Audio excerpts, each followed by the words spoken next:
And come ye frae the Highlands, man, and come ye o' the Wye. Saw ye MacDonald and his men as they come in frae Skye. Way a Durham, a drew, and a dree, and a drum. Way a Durham, a drew, drum dray.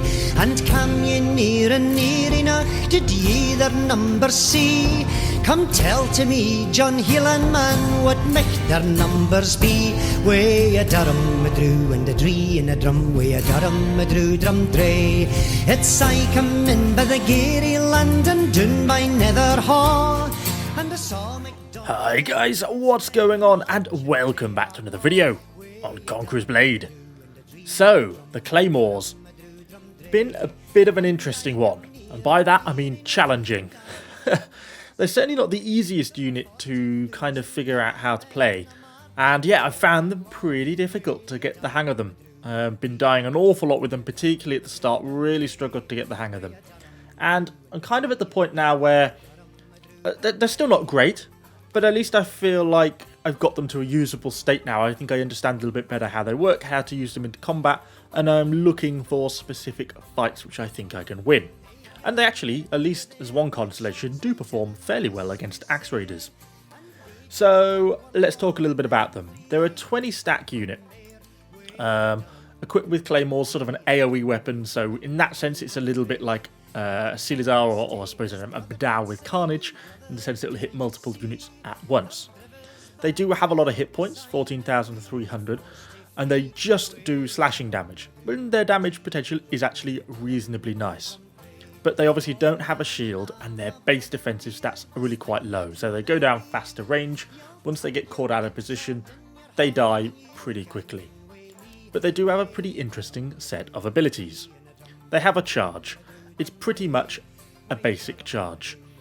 Essentially, I'm never using For Freedom before the charge, so it doesn't really apply in this case. So it just works out as a charge. They charge, they hit, and they almost do like a swing as they hit.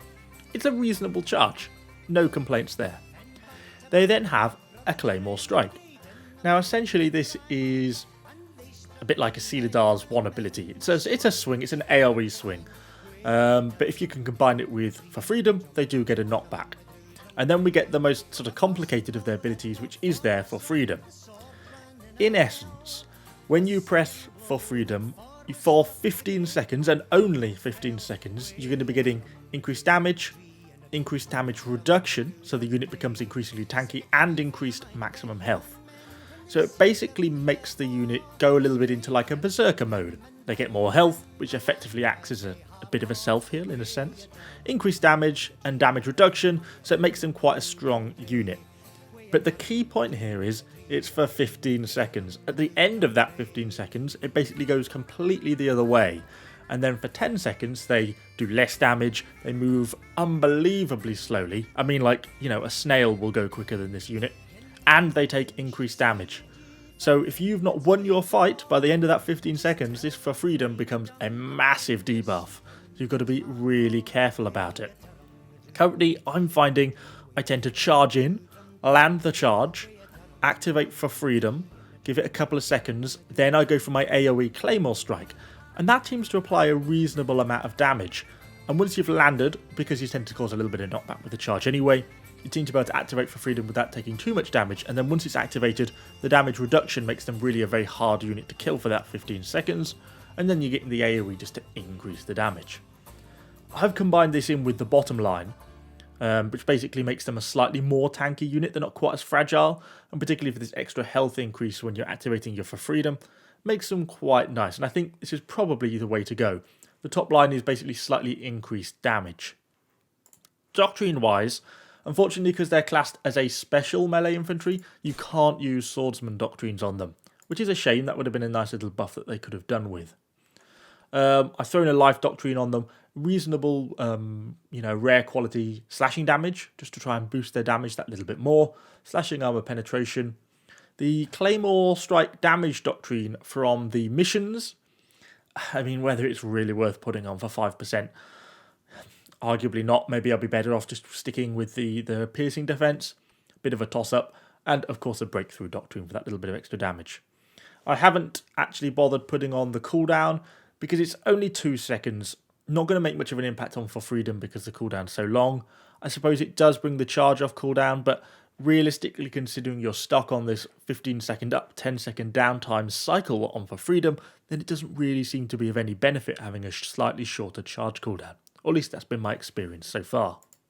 But anyway, that was a very long and intense introduction, so let's try and lift the tone of the video to a little bit more jolly and hop into some battles and see what we can do with them. So we actually kick things off on Shield of the Capital, everyone's least favourite map. But anyway, we'll do what we can. We've actually captured the A point already, but the enemy are really holding on to the supply, actually even pushing back out. So as we respawn, we get straight into some combat against some palace guards. So I'm charging in. When my charge lands, I go for Freedom. Once For Freedom has been activated a couple of seconds, I'm going for my Claymore strike. And it actually works really effectively. And this is where the unit does well, small scale fights like this. Look, we basically took no damage at all. We convincingly killed both the unit of Axe Raiders, which also charged in. We did, of course, have support here, but the unit does good damage. Now you see there, I moved them back out of the way because my 15-second buff was coming to cooldown. It's the key to this unit. That For Freedom is as much of a curse as it is a blessing. You need it for the unit to perform well, but you have to remember you've only got 15 seconds from when you activate it. You've got to get out before it ends. Anyway, we push through, and there's actually a load of stuff above us on the top of the stairs here. So I decided to come up here when we get charged by a unit of Axe Raiders. Fine by me. We go in straight on with the charge. Then I'm going straight on with my Claymore strike because my For Freedom is on cooldown. And look, we pinned the whole unit of Axe Raiders in the corner. Completely obliterated them with basically no damage at all. Now, I did just use all my luck for 2022, avoiding that Landsknecht charge. Don't know how that didn't kill me. But just as it lands, my For Freedom calls off cooldown. And then we can just absolutely butcher those tier 3 units. And look, we took very minimal amount of losses, considering we just wiped out a full stack of Axe Raiders and a full stack of Landsknechts. This is where these Claymores perform well. You see we're now back on cooldown, but we won the fight in our 15-second window. It gave us enough time. And the unit performs really well in those little small-scale fights. And I think where people have been going wrong is getting into too large fights or too protracted fights where you can't win in a short period, and that's where you're really losing. And that's why I took that staircase fight rather than fighting for the supply point on the ground. I know there's some enemies that need to be dealt with, and I can deal with them on a smaller scale. Also, this unit is very AoE based, so when you're in a confined environment like that, it means that each unit, every time it swings is hitting 3 or 4 models, which is really nice compared to other units. It means you do a lot of extra damage. And as you saw, it basically ended up pushing all those Axe Raiders pinned into the corner, and they just died so quickly because there was really very little they could do. Anyway, we got the unit healed up on the supply point. I didn't really want to go down there because I thought there might be some cav, and this unit performs very badly against cavalry. But as we come up, you can just see the edge of a stack of Madao in this corner. I'm not quite sure why the cavalry went in against Madao, I think Prefecture Guard and a 40, but I will. And look, we land in, go for my For Freedom, and look how many kills we're picking up. Go for my Claymore strike. And you can see the amount of AoE damages we just absolutely butcher. Not only Madao's a tier 5 unit, but the Palace Guards, and I think some Pikes were in that mass as well. They are super effective in that sort of situation. And there we go. My For Freedom ends, but I've won the fight already, so it doesn't matter. And the unit basically took no damage. So that's where I'm finding Claymores really excel, really do very, very well. And you can see the difference. Here now I'm just trying to buy time. My For Freedom is still on cooldown, so I'm just going for a charge. I know the unit's going to die, but I'm trying to buy time for the point.